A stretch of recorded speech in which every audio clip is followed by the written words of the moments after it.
ప్రధాని మోదీ పర్యటన వివరాలకు సంబంధించి మరింత అప్డేట్స్ అందించేందుకు ప్రతినిధి అజయ్ సిద్ధంగా ఉన్నారు. అజయ్, ఎస్ మనం చూడొచ్చు, ప్రధానమంత్రి నరేంద్ర మోదీ రేపు హైదరాబాద్లో పర్యటించున్నారు. దీనికి సంబంధించినటువంటి ఏర్పాట్లన్నీ కూడా ఇప్పటికే పూర్తయినటువంటి పరిస్థితి. అయితే ఐబీ నుండి వచ్చినటువంటి ఏదైతే సెక్యూరిటీ థ్రెట్ నేపథ్యంలో పరేడ్ గ్రౌండ్ మొత్తం పూర్తిగా కూడా పోలీసులు తమ కంట్రోల్లోకి తీసుకున్నారు. 4 రోజుల క్రితమే ఎస్పీజీ గ్రౌండ్ను కంట్రోల్లోకి తీసుకొని పూర్తిగా అక్కడ ఏర్పాట్లన్నీ కూడా పర్యవేక్షిస్తున్నటువంటి పరిస్థితి కనబడుతుంది.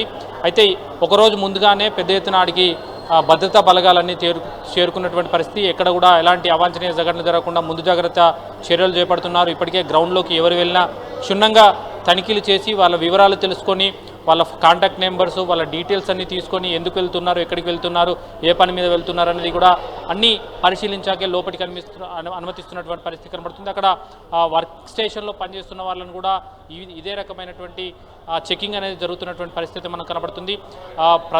ముఖ్యంగా 2000 మంది ఈ ప్రధానమంత్రి సెక్యూరిటీలో పాల్గొంటున్నట్టుగా అయితే అధికారులు చెప్తున్నటువంటి పరిస్థితి కనబడుతుంది.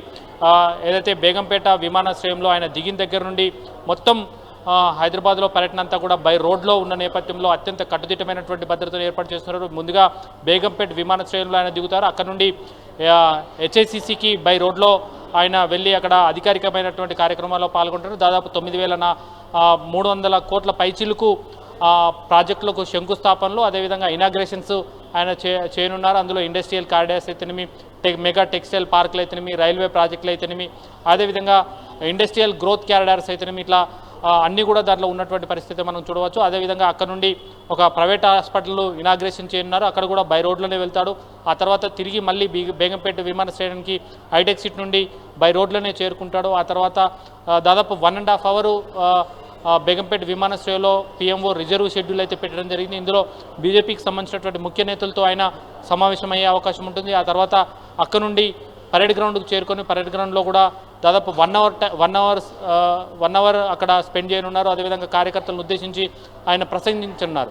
ఈ మొత్తం అంతా కూడా 2:20 నుండి 7:15 నిమిషాల వరకు ఆయన హైదరాబాద్లో ఉండనున్నారు. రేపు మధ్యాహ్నం 2 గంటల నుండి సాయంత్రం 7 గంటల వరకు కూడా ఆయన హైదరాబాద్లో ఉన్న నేపథ్యంలో పూర్తిగా కూడా భద్రతా పరంగా, అదేవిధంగా పార్టీ పరంగా కూడా ఏర్పాట్లన్నీ కూడా పూర్తయినటువంటి పరిస్థితి కనబడుతుంది. దాదాపు 1,00,000 మంది వస్తారని పోలీసులు అంచనా వేసేస్తున్నారు. దాదాపు 2 లక్షల మంది పబ్లిక్ గ్యాదరింగ్ ఉంటుందని ఒకవైపు పార్టీ శ్రేణులు చెప్తున్న నేపథ్యంలో దానికి అనుగుణంగా భద్రతా ఏర్పాట్లు, ప్రధాని టూర్కు సంబంధించినటువంటి ప్రోగ్రాంలు అయితే పూర్తిస్థాయి ఏర్పాట్లు అయితే కంప్లీట్ అయినాయి. Right, thank you Ajay.